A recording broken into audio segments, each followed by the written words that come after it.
All right, guys, welcome to the first real call of the 90-Day Transformation Challenge. My name is Cody Bramlin. I'm the owner of Kettlebell X Training, and I have here my brother Tyler with me, owner and creator of CT50. How you doing tonight, Tyler? I'm doing good, man. I literally just finished chewing my food, ran in here and got on the phone real quick, so forgive the smacking for a second. Very nice. No worries at all. All right, guys, I want to welcome everyone on the call. We already got quite a lot of people up here ready to ask questions. What we're going to do tonight is go over a little bit about what we've been talking about in the emails this week, and then answer a bunch of questions. I know Tyler has a few questions. If you have a question, all you got to do is hit, what's it say, *7. Oh, no, sorry, that's incorrect. Is it *2? There we go. *2 to raise your hand. And that'll allow you to raise your hand and we'll answer a question. Or if you're online, you can click the Q&A button, question button, and actually type in a question, and we'll get to those as much as we can. We'll be on the call tonight between 30 minutes to an hour, depending on how long it takes to get through these questions. And we're just here to answer and make your life easier. So, Tyler, do you want to take it away and kind of go over what we talked about this week and what the goals were and some kind of feedback you've been getting so far? Totally, man. We're about 1.5 weeks, a little bit over 1.5 weeks into the challenge right now. And all we've been trying to focus on is building those base habits, those half a dozen base habits that you need. And if you don't have those, it's pointless to go out there and purchase supplements or the next great program or this and that. And so I'll just go over each one real quick, and then maybe we'll talk a little teeny bit about what we're going to focus on over the next week. And it's not going to be anything fancy, but it's going to be something that could really transform the way you look at your fitness, the way you look at your life as well. So the first 4 we did the first week, which was drink more water, so 64 to 128 ounces of water every day. I mean, it's pretty simple, right? And I give people all the tips. Hey, bring a 64-ounce water bottle with you everywhere you go and make sure you finish that every day. I typically finish one by 10 a.m. every morning. So just to give you an idea, just prioritize your water consumption, right? Number 2 was eat 100 to 150 grams of protein for women and 150 to 200 grams of protein for men every single day. That's going to ensure that you guys recover from your workouts, and it's also going to ensure that you guys get the best results possible because you're not going to be as hungry throughout the day if you consume that much protein. Okay? Number 3 is eat 10-plus servings of veggies every day. I don't care what form that comes in. Steamed, stir-fried, woked, cooked, juiced. Just try to get those veggies in. It's really important to get those micronutrients in. Otherwise, your body's not going to function properly.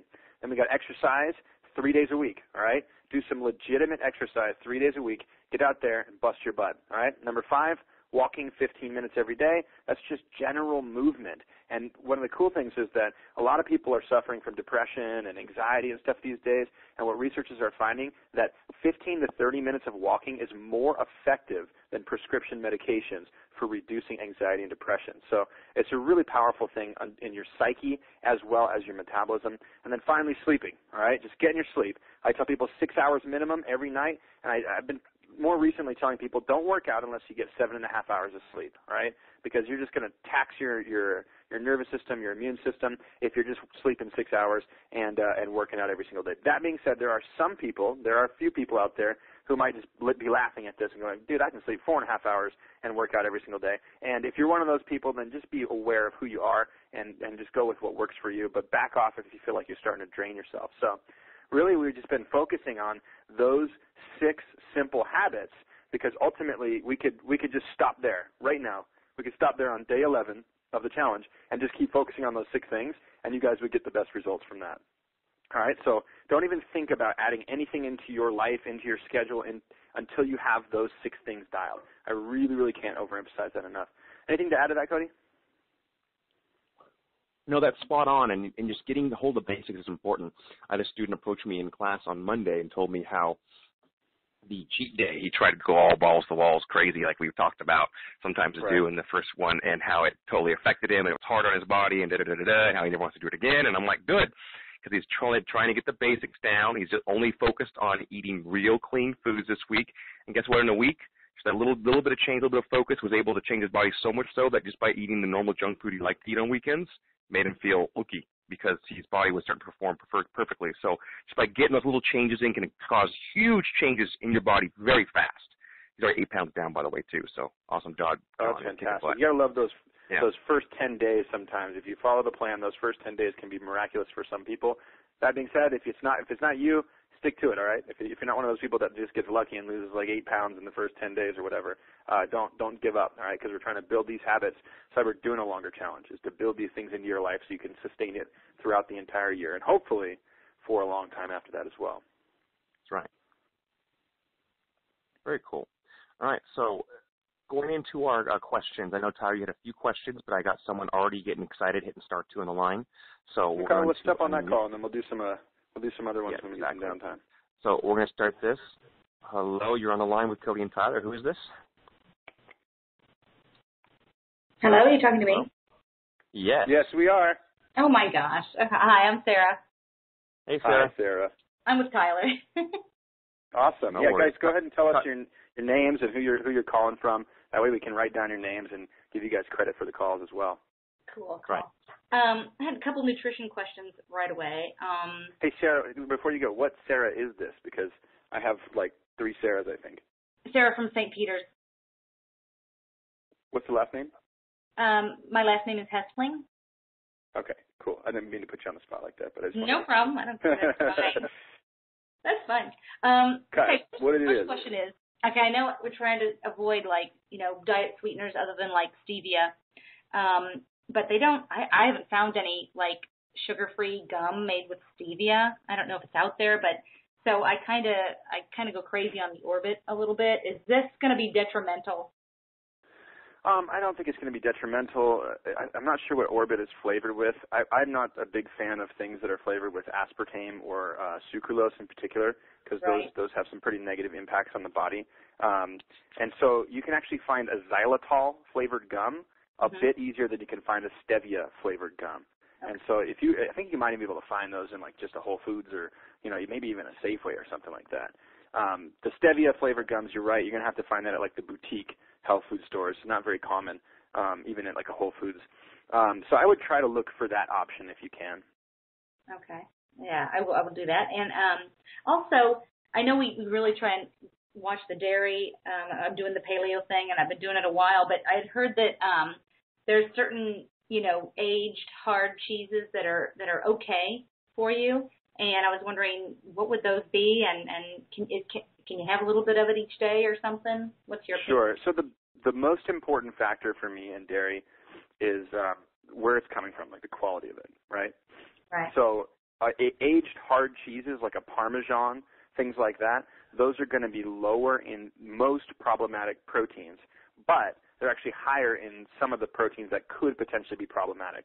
So this is one of those things where we run into where it's very conditional, right? So I'm sensitive to whey, but I'm not sensitive to casein. So I could do things like butter and I could do things like hard cheeses without feeling too much of a impact on it. But if I take some whey protein or I do some milk, it's just going to crush me. I'm going to break out in acne and stuff like that. So it's conditional based upon what you're potentially sensitive to. I know it's a little confusing, but basically you can be sensitive to whey, casein, or lactose. And so the hard cheese thing has to be tested. You have to kind of just try it and see if it makes you feel acidic or groggy or inflamed, or just kind of test it on its own. So the best thing you can do is look for a company that provides really high-quality cheese. I'm always a fan of the grass-fed stuff if you can find it. You're probably not going to find that locally unless you go straight to a farmer. So you could always go on websites like I think grasslandbeef.com does have cheeses. There's a place in California. What the heck is the name of that one, Cody? What? If you go to realmilk.com, I think that might be a good resource as well. I think they have a lot of farmers in there all across the United States, so you can get in touch with an actual farmer that's making their own cheese, and then you can be sure that it's coming from a high-quality source. So that's the 2 steps I would do, is find a source that's high quality of just dairy, period, and then from there, test it out. Get yourself some hard cheeses and test it out and see how it makes you feel. If you feel like your skin's getting kind of nasty or you're kind of feeling inflamed, then it's not for you. But if it does fine after a week, then you probably can get away with some cheeses. Oh, okay. That's cool. And I had one more quick question, and it's to do with the jump rope, if that's okay. Sure. I've been really trying. I still can't quite get the double unders. I'm still working on it. But so I'll go through these bouts, and I'll do like a Tabata workout, just doing like alternating single unders, And Sure. after that, oh man, I get like some kind of shin splint or some kind of, man, it hurts, and I can't do the jump rope again for almost a week after I do something like that. Do you have any suggestions for how I can avoid that?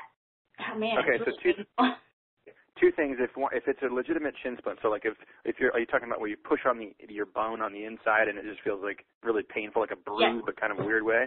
Yes. Yeah. So I would just honestly stop the jumping of any sort for about 4 weeks to 8 weeks, depending on how long it takes to feel 100%. The thing about like a shin splint, I've had shin splints before, so I know this really well. The thing about a shin splint is if you just keep going, doing what you're doing, it's going to get worse. And every time it gets a little bit worse, it takes longer to heal. And like you guys probably all know that I learned everything through making mistakes myself. I didn't let my shin splints heal, and I kept going and going and going and going and going until the point where I was like, I could barely walk without shin splint pain. So really just cut out the jumping exercises and let the shins heal up. And once you can get back to doing just a regular or a single under, just a regular 2-footed jump rope without any discomfort, then you can kind of ease back into it. But I promise you, it's probably not going to go away unless you just kind of let it rest. So I know it sucks when we want to get something like, I want to be able to do a double under. I say, okay, well, you probably should rest on it for 4 weeks. Well, sometimes it's just the way it is. Sometimes we got to treat our bodies with more respect than our goals, right? Sometimes, yeah. Want to keep going. Sometimes. I've been there. Well, thank you. Sure thing. Glad we could help. Very cool. Thank you. Now, Tyler, we had a few calls you wanted to, the questions you wanted to answer, so go ahead and let's check those out right now. Yeah, sure. Okay, we'll jump into this one. So there's two from Rich. Rich emailed me and said he couldn't make the call, but he wanted to know, can I include 1 or 2 large cups of unsweetened green tea to get the 64 to 128 ounces of water daily? Each cup is about 20 ounces, and it's made with 1 tea bag. So this is probably one of the only circumstances where I will count a liquid towards water is with a tea. And that's because it's not as much of a diuretic as coffee is, and it's generally pretty good for you. So absolutely, Rich, you can definitely include green tea as part of the 64 to 128. But let's put it this way. If you're doing 2 20-ounce green teas and then 24 ounces of water, I'd like to see a little bit more water than that. Let's make sure you're drinking just as much water as you are green tea. Okay, so the second question is, for the 15 minutes of walking, does it have to be at the same time? I work in a 500,000 square foot plant and often walk from one end to the other, and takes about 5 minutes. I probably walk anywhere from 1 to 5 miles total a day. So that's a fantastic question. I used to in construction years ago, and I put a pedometer on my hip to see how many miles I walked in a day, and I was averaging between 4 and 9 miles a day, depending on the day. And at that point, when you're walking that much for your day, then I don't really think that you need to do more walking. The other thing that you have to consider is, while you're at your job, are you walking pleasantly, or are you walking in a hustle and a hurry? What is your physiology? Because ultimately, like I said in the start of this call, walking isn't just about cardiovascular exercise, not just about soft exercise. It's more than that. It's a lot more about that mental break that you get when you walk, that feeling that you get that's kind of that stress relief. So I would encourage you, Rich, to either walk 15 minutes a day after work or after your dinner meal or in the morning and try to feel relaxed, or if you're walking so much during the day like you're talking about, try to enjoy the walk. Try to be pleasureful. Even though you're at work and you're probably going from one place to another, try to enjoy the walk. Try to have a nice, gentle stride. Try to have a smile on your face, relaxed eyes, and that way you can actually get the benefits of walking from that emotional standpoint as well as the physical standpoint. So there's 2 questions from Rich. Very nice. We had a couple questions, and these were for your students. I don't think I have any students in St. Paul or New Zealand. Okay. They're coming in on the line. First one is from Day from St. Paul. Can I use athletic greens to get closer to my 10 servings of vegetables? I eat a ton of veggies. At least most of my groceries are meat and veggies, no fruit, no grains. So most of my food is either protein or veggies, but it doesn't feel like I'm getting 10 servings of veggies. So first off, yes, like Tyler said, I don't care how you get it. But Tyler, I want you to kind of go into what a serving of veggies actually means, because some people might think a serving means a full plate. Because I know that 10 servings in reality, from what people's perceptions might be, are different. So kind of go into that for a quick second. Sure. An easy way to think about it is just the size of a fist, right? So generally, like a serving of vegetables is a cup. But obviously when you're juicing, you're going to get more micronutrients than if you're just eating them raw. And so if you look at the size of your fist, if you have a big hand like me, it's about 1.5 servings. But for most people, most ladies especially, you want to look at about a fistful as a serving. So you'd be surprised at nighttime. Let's say you have a salad before your dinner and you have a couple big scoops of vegetables. With those two things, you're probably having more like 5 servings of vegetables. And salad for me is probably 2 to 3 servings because that's quite a large. Right. Yeah, exactly. And if you're juicing, like for example, my juice in the afternoon today was a whole cucumber. It was about 2 ounces of wheatgrass juice. It was an apple. It was a lemon, and it was an entire stalk of celery. So I mean, that right there already is several servings, probably like close to 5 or more servings of vegetables. And then for dinner, I had another pile of Brussels sprouts as well. So just get the 10 servings in any way you can, and just use that fist as a reference. And like I said, it's not easy. You're going to be eating a lot more vegetables than you're probably used to. But the good news is, when you load your plate up with veggies at nighttime, you tend to deload your plate from the things that are bad for you. And so if you just consume those veggies, chow those things down, it's really going to fill you up. It's going to be better for you in terms of that micronutrients, and then it's going to take the other stuff off the plate that you probably shouldn't be eating anyways. Very good, very good. That's very true, guys. I agree with that 100%. Having a salad first and throwing the veggies on is just a great way to do it. I know I always feel better and I always feel more full when that happens. And you have to admit yourself, too, when you have a salad before you have your meal, you just feel better. I mean, think about when we go out to a fancy dinner. We don't sit down and eat cake first. We have a salad first. And that's how our body responds to eating. It preps the lines of your gut with enzymes. It makes you just ready to process food. So try that. Have your salad first. It's like 2 or 3 servings of veggies right then and there. And then having the couple of veggies on the plate will help you out. And think about that, too, because if you have a salad at lunch, those salads you get at a deli or get somewhere else, those suckers are huge. So you're probably getting close to 10 servings of veggies just right then and there. So don't be afraid. Don't think you have to, eat till you can't breathe when it comes to vegetables, but 10 servings is kind of the goal. Yep. Another question from one of your students. This is from Elizabeth Casey in New Zealand. Woo! I'm following my calorie intake exact via MyFitnessPal app on my phone. I hate that app, guys. I'm sorry. I just hate it.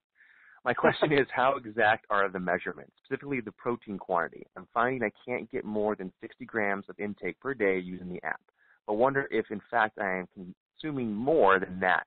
I normally have 2 eggs, at least 1 protein shake, veggie juice, and a lean meat and vegetables every day. Can you offer any advice? I had a student myself, Tyler, walk up to me on Monday and say, how do I have more protein? He's like, I'm getting like 60 to 80, and I don't know how to get more. And I, of course, showed the protein shake idea with BioTrust and different alternatives as well. But what are some ideas for her to up that protein easily? Yeah, well, I would definitely make sure that you're getting accurate measurements before you jump into trying to figure out more protein. Your day actually sounds kind of a lot like mine. I have eggs in the morning, albeit I had 8 eggs this morning, not 2. And then I'll usually do a juice, some sort of fresh vegetable juice. And I've been trying to add a protein shake in recently because I, too, am really striving hard to get all that protein in my body so I can have the lean muscle mass that I want. And then so the thing is, with a protein shake, sometimes people go a little soft on that. Sometimes they put 1 scoop, 15 grams or 12 grams of protein in there. Don't be afraid to put 2 or 3 scoops in there. Don't be afraid for that protein shake to have 30, 40, 50 grams of protein in it, because that's the easiest way, honestly, to get more protein into your diet is just through adding it supplementally into your shake. And then for dinner time, too, so the rule of thumb for meat is about 7 grams of protein per ounce, right? So I don't know what size protein you're having, but if you're having a 6-ounce protein, that's already 42 grams of 6-ounce piece of meat, it's already 42 grams of protein. So try to get 6 to 8 ounces of meat down the hatch at nighttime. Do that with what's it called? 2 or 3 scoops of protein powder and 2 eggs, and you should be above 100 pretty quickly with that. So that's my quickest recommendation for it. If you have to, if for some reason maybe 8 ounces of meat is just out of the question, you're I'm going to do 4, just add a supplemental protein shake at nighttime. And I told you guys this last week, just take some warm water and some chocolate BioTrust protein and shake that stuff up and then pour it into a nice mug, and you can have a hot cocoa every night after dinner, and it tastes fantastic. It always hit my taste buds really nicely when I was doing more of the whey protein stuff. So there's another option for you. And the protein guys, don't be afraid of it. I mean, the protein shakes are the easiest way to do it, and you don't really get full on them. I mean, you get a little bit, you're like, a little nice satisfying, but if you wake up in the morning, roll out of bed, have your sip of water, let the dogs out, do whatever you do, and then just down 2 scoops in 12 ounces of water, and then go get ready, do your things, and then have breakfast, you're going to be able to consume that more protein. You're not going to feel like you're stuffing yourself, and then you're going to be satisfied completely until lunch comes around and not be like hungry, desiring those sugars and carbs in the morning when you're kind of starting to crave food. Yeah. So don't be afraid of that. And then, go ahead. I was saying, and then don't be afraid too before and after your workout. We're just walking on each other's thoughts right now. Don't be afraid before and after your workout. 30 to 90 minutes before your workout, throw 1 or 2 scoops into some water, shake it up, down it, and then right after your workout ends, do it again. Trust me, when you get home 45 minutes after or half an hour after your workout, you're still going to want to eat dinner. You're not going to be like, oh, I'm fine now. I had 1 scoop of protein and some water. No, you're going to still want dinner, but you're going to be able to get a little extra protein in. Your body's going to start to be able to use those proteins to rebuild what it just did, and then you're going to be able to have a cool, awesome meal after that and be less shaky, starving if you're trying to make dinner at 7 at night, because we all know we all work late, then work out hard, and then go home and eat. So, try and have a little more protein shakes throughout the day, and you're going to be better off. Yeah, you mentioned something good there, Cody, which is when you have a protein shake, it's not going to fill you up, so it's not going to fill you up the same way as if you have like a chicken breast or some salmon or some beef, because that typically fills people up when they eat meat. And the reason why is because they're having to chew. And when you're eating a protein shake, you don't have to chew. So protein shakes are interesting in that you can get a lot of protein without feeling aggressively full. But the other interesting thing is that they're satiating. So like Cody said, if you have a protein shake, maybe like that protein mocha I was talking about, some coffee, a couple scoops of protein, blend it up, pour it out. If you have that first thing in the morning, it's going to reduce the instance of you reaching for starchy foods, carbohydrates, crap, sugars, and stuff like that throughout the day. So it's another really good benefit that comes with consuming some sort of supplemental protein. Yeah, and then like I said, the biggest thing is at nighttime for me especially, I work out hard, do some things at the gym, and then go home. By the time I get home, I'm shaking. If I don't have my protein shake right after I work out, I can barely think, and all I want to do is just grab the first microwavable thing out of the freezer. It's not a good way of doing it. So if you have a little bit right after your workout, you'll be able to sustain it, feel better, and keep going. Cool. Very nice. And then so that was the 2 questions there. Let me refresh and see if there's anything else. Oh. Feel free to ask questions, guys. You can always raise your hand. I have another call coming in on the line. This one is from Lewiston. I don't know. I don't want to say the name person. Here we go. You're on the line with Cody and Tyler. Hey, Tyler, this is Christy. Hi, Christy. And I'm stuck in an airport, so I'm apologizing in advance if a loud announcement comes up. But no problem. I was there just a few days ago. I have done really good with all 6 of those things since the contest started until this week when I had to travel all week. And the only one that I really was challenged with was the vegetables. So the protein, I take protein shakes. It's pretty easy to find chicken breasts and stuff around. But the vegetables was really hard for me to try to get in. So you're talking about during travel or just the whole time? During travel. Okay. Yeah. Okay. So when you're traveling, a couple things are key. One, make sure your dinner is at a steakhouse or someplace like that where you're basically just going to get a good meat and a veggie. I know how challenging it is when you end up at like a Mexican food place or something like that, or you end up at an Italian food place and you're looking at the menu and you're like, yeah, it's like, is it raviolis or is it fettuccine? You know what I mean? It's really challenging when you end up at a place like that. But really the best way to do it is just frame in your mind before you go hit the meals out that you're just going to have some sort of vegetable and some sort of meat. And then when you open the menu, look for what excites you. So that way you're not depressed. Like, I was just traveling this last week for like 9 days, and we went to this really fancy Italian food place, and everybody was having this world-famous cheesy gnocchi, right? And I was like, cheesy gnocchi, like, oh, God. Like, that, the old me would have just devoured that and just smiled the entire time. But I was looking at the thing, I was like, oh, my God, there's grilled prawns, and there's a filet mignon with garlic mashed potatoes. Like, I was looking at the stuff that really excited me. And so don't look at the stuff, you might want and stuff like that. Look at the other stuff and look for the stuff that excites you. That way you're not experiencing negative emotions when you're out eating with your colleagues and stuff like that. And then the other thought, too, is you can get something like athletic greens or a greens supplement, like a powdered powdered green supplement, and just shake that up in your water and just take that throughout the day while you're traveling.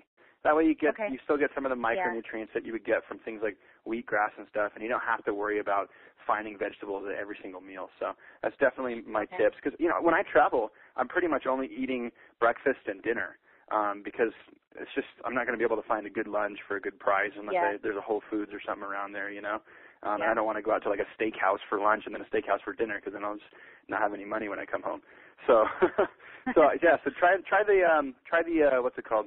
The powdered vegetable option, and like I said, Athletic Greens is a really good company for that.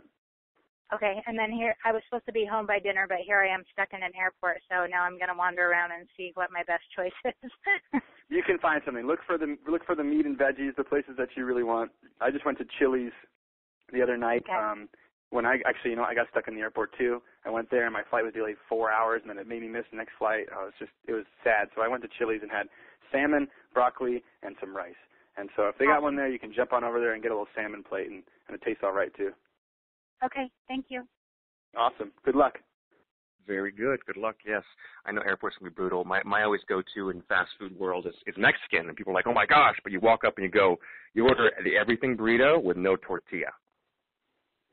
Yeah, I don't do beans so well these days. you do pretty good with that, so that's always been my backup and my goal.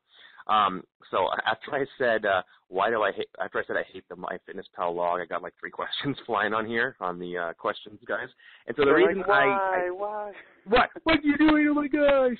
The reason I don't like this, guys, is because it's counting things down to a science, and everybody is physically different. I know you can put your metrics in and it changes it for you slightly, but I know for a fact that I can eat a ridiculous amount of food, but if it's the right food and I get my 3 workouts in, I lose weight.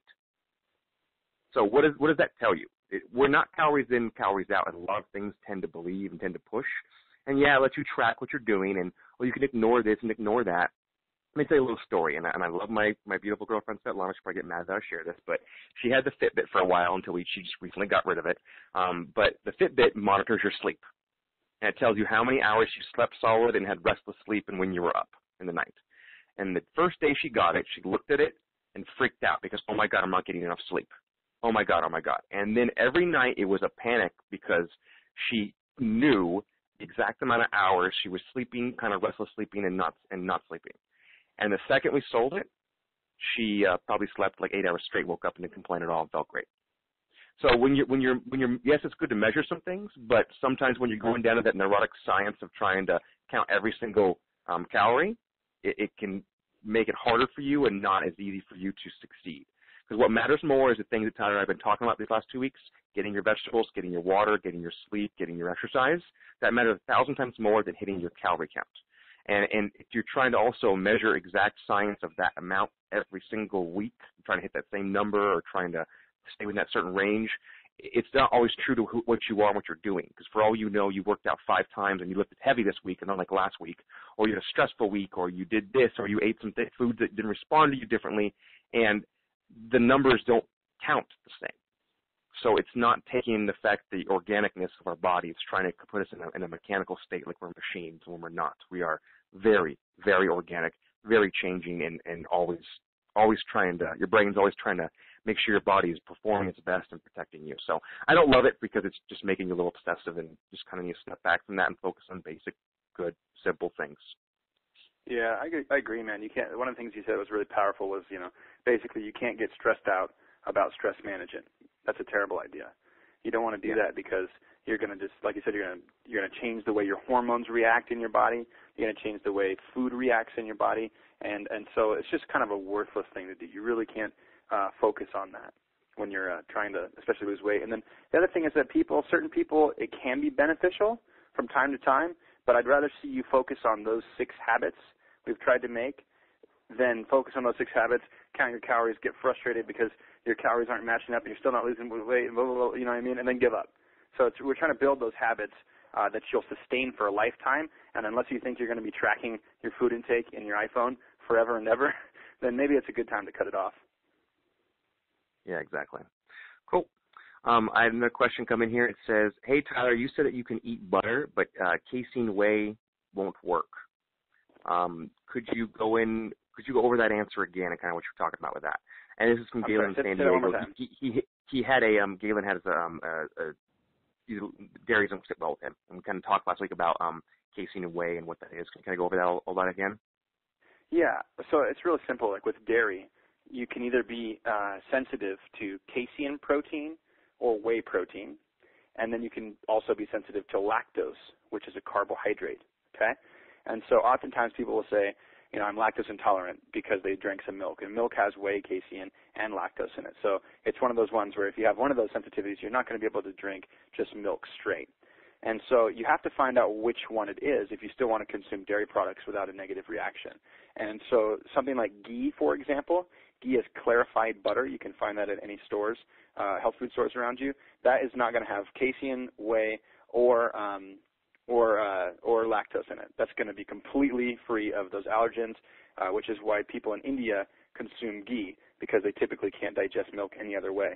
So if you just want to have some, like, you know, butter to cook with and you want to be super safe about it, then ghee is the way to go, absolutely by far. Then you could test out butter, which has a significantly less amount of the proteins in it. It still does have a very small amount of casein, and I believe a very, very, very small amount of whey as well. But most of it's the fats, the good fats that come with butter, provided that it's grass-fed. That's from a grass-fed cow. Then from there, when you go to the cheeses, you're going to see a lack of whey protein, so no whey protein, and you're going to see an increase in casein protein. So if you think that if cheeses are bothering your body, then it's most likely that you have a casein issue, not a lactose issue, right? So that's where you can kind of find out about that. With whey, you can test a whey protein. And when you have an issue with the whey protein, by issue, it can be anything from swollen, achy joints, kind of like an arthritic feeling. It can be brain fog. It can be lack of energy. It can be bad skin. It can be a lot of different things. So you have to just kind of pull it out of your diet for 30 days and then reintroduce these things one at a time. Start with ghee, then go to butter, then go to cheeses. That way you can eliminate this stuff by process of elimination. And then you could try whey protein. And then if you're still sensitive to it all, then you know it's lactose. So that's my favorite way to do it with dairy, is just take it out and then reintroduce it one step at a time. You're probably not going to have any issues with ghee. You're most likely not going to have any issues with butter. And then if you're sensitive to casein, then cheese is not going to agree with you. If you're sensitive to whey, then whey is not going to agree with you. And then finally, you could add some actual dairy into the mix, like a milk. And if everything has agreed with you to that point, if you add a regular milk and then it's sensitive, then it's most likely lactose. That's a problem. And if it isn't, then you're just one of those people who can digest milk. And the good news is a lot more people can digest milk into their adulthood these days than even 100 years ago. It's become a genetic anomaly. But if you have any Swiss genes in your body or European genes, generally you're more likely to be able to digest milk, especially than people from Asian and Indian descent. So there's some thoughts on milk and sensitivities. That was like my brain's upside down and confused right now, and kind of looking back behind itself. It's okay. Guys, we are going to be putting. Yeah, you're like, oh, what just happened? Will Ferrell move right there.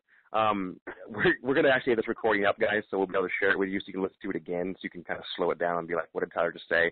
And maybe if Tyler's nice, he'll write a little email about how to figure out what all that was. Thank you, though. Okay, sorry. I didn't even know what I was saying there for a second. That's all good. All right, cool. So I got another one. This is going to be Jessica Church, one of your students, Tyler. How much exercise is too much? How many rest days per week? I like to work out every day, but I do take at least 1 24-hour period of rest per week. I pair this with my fast day. Is that okay, or is this too much exercise? I really want to see results, and I really enjoy working out. And so let me, before you get into your thing, Tyler, what way we do it with kettlebell training is we push really hard with explosive interval-based workout, similar to CT50, but with kettlebells, a little more weight a lot of the times. And we really try and push as hard as possible to the point where you're about, 80% from there, we're ready to pass out, basically, and then stop and breathe and relax and we come back to ready again and paying attention, and then we go again.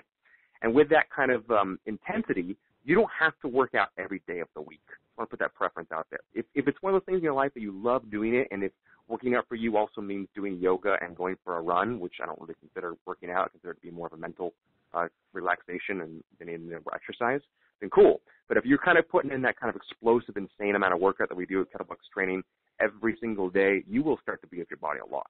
So, Tyler, what's your kind of take on this? Okay, well, I'll give you the kind of opinion runaround, and then I'll give you kind of a scientific way to actually track it.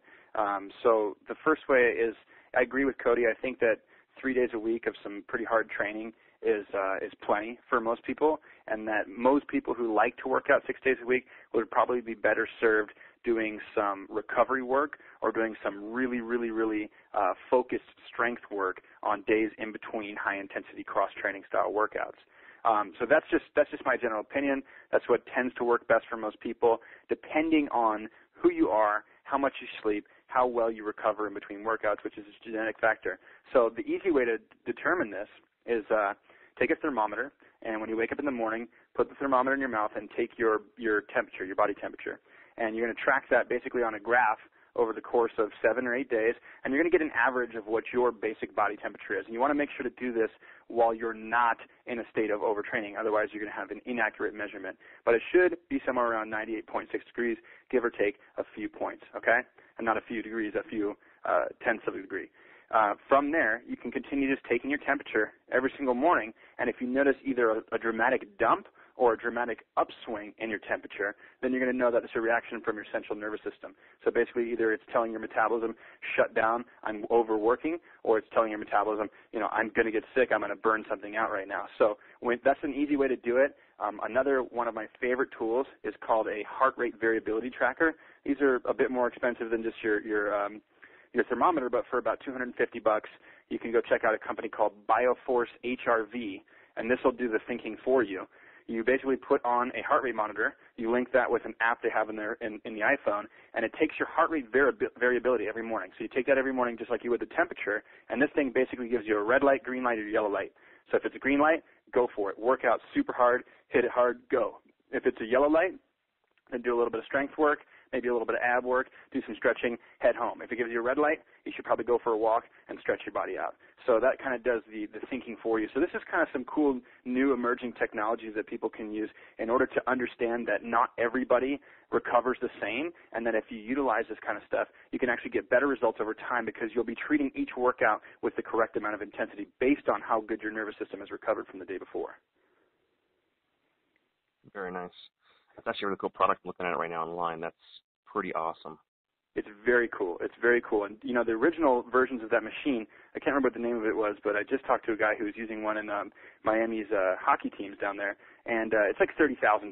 The original machine that the Russians built was like $30,000. And now we got a Polar watch and an iPhone app that does the same damn thing. So it's pretty dang cool. I think it's called the Omega Wave, the original one, and it's still for sale. They do a lot of cool testing with that stuff, but it's pretty cool. You can get almost the same thing with an iPhone and a heart rate monitor. Awesome. I know what to ask for my birthday now. Very cool. So yeah, thank you guys. That was awesome. I like these questions so far. If you have anything else, feel free to hit *2 right now or type a question in. Otherwise, we're kind of running down the wire. We've been on the call now for about 45 minutes, and if there's anything else you want to talk about tonight, Tyler? I got another question here from Betsy who couldn't make it to the call, so I'll hit Perfect. that one real quick. So Betsy wants to know, I know the last call you briefly touched on protein powder. I know you said you use MRM, but I was wondering what your thought on the Vega one was. It's plant-based and has greens and probiotics in it too. I've checked out the Vega one before. I believe it's a rice-based protein. I think it's a blend, though. I think it might have a blend of other stuff as well. I think it's totally fine. I mean, if you enjoy it and you consume it and you don't notice any ill effects, so you don't notice the same stuff we talked about with the sensitivities to dairy, then I think it's totally fine. You can definitely do that kind of protein. That being said, I think it's a bit more expensive because of the greens and probiotics in it. So I don't know if that's really helping you or not. So you just got to ask yourself, is it worth it? Am I feeling like that much better because of it, or is it better for me to go with something a little bit more inexpensive? And then if I want to add probiotics and greens on the side, then you could do that. Plus, that way you can kind of track what's working separately, which I'm kind of a fan of, rather than doing like a master supplement that you don't really know what component in it is working or not working. So go for it if it agrees with you, and then just ask yourself the question, is it worth it if it's more expensive? And then she had one more question. It's in regard to getting the amount of vegetables. Any advice how to get them if you don't really like them, or even the juices? I don't know if I should force myself to have them until I like them. I do like salads with but with unhealthy dressings and, of course, white potatoes. Okay, well, white potatoes are a tuber. Let's just cut that out real quick and say that that doesn't count towards your vegetable intake. So if you do like salads, I would say that you should just go online and you should Google paleo salad dressings, right? Just type that in because you said you like them, but with the unhealthy dressings. I guarantee you can find a dressing that you can make at home that tastes better than the dressings that you're consuming from the store. You know, you could do some sort of fruit raspberry-based vinaigrette. Bragg company at Whole Foods makes a thing called a healthy vinaigrette. It's fantastic. It's like garlic, olive oil, some apple cider vinegar, some spices and herbs. It's a really, really good thing to consume on top of your salad. What's that? Oh, there's a ranch one as well. My wife's more plugged into that stuff. There's a ranch one as well that you can get. So definitely just like poke around online. You can make your own, and that'll help you get a lot of greens down. And the other thing was just use the same thing that we told Christy. If you really like absolutely hate greens, I've been there. Like I didn't eat vegetables for the first 18 years of my life. Don't be afraid to get like a greens supplement, something like Athletic Greens, which is just a powdered wheat and barley grass. And that's going to give you a lot of micronutrients that you wouldn't be getting otherwise, and that's pretty easy to chug down. It doesn't have any taste. You can just add it to a smoothie or a tea or anything first thing in the morning. So there's your options right there. Very cool, very cool. All right, guys, well, thank you for coming on the call with us. We'll have a bunch more stuff for you this week to check out. We will post this call probably in an email for you tomorrow, so please check your emails, pay attention, check that out. If you have any questions of the week, please feel free to email myself and Tyler. We're down here to help. We're here to make this experience easier for you and better. And if there's anything you're looking for, you're like, I really want to learn more about this, just let us know.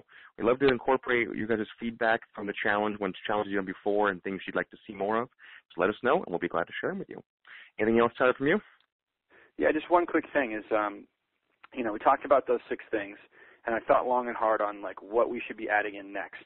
And I decided that this week, for the challenge coming up tomorrow, we're going to add in an affirmation. And that's the only thing we're going to focus on for this 3rd week, is getting you really dialed in, because most people will hear affirmations, and they might take the first step and think about it, and rarely do they take the second step and write it down, and then rarely do they take the 3rd step and revise it and put it on a 3x5 card or on something that they can see, and then rarely do they take that 4th step where they put it everywhere in their house, a copy of it so they can see it frequently, and then even more rarely do they take that 5th step and read it throughout the day frequently.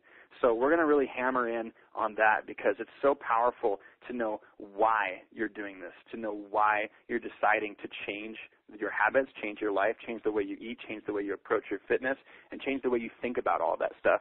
So that's what we'll be focusing on. So make sure you guys keep your eyes open for the email coming tomorrow. We're going to talk to you guys about setting up your affirmation. And, of course, to get some points, we're going to request that you send us your affirmation. That's right. Sounds good. Thank you guys for the call. We look forward to talking to you in, I believe, two or so more weeks. We'll put out that date when we get it confirmed. Thank you again, and have a great evening.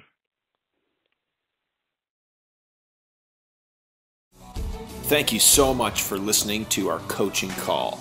If you want to get more coaching calls like this, where you can get on the line and ask me questions directly, then make sure you join the CT50 Inner Circle today and jump on the next coaching call. We do one a month. Look forward to hearing from you.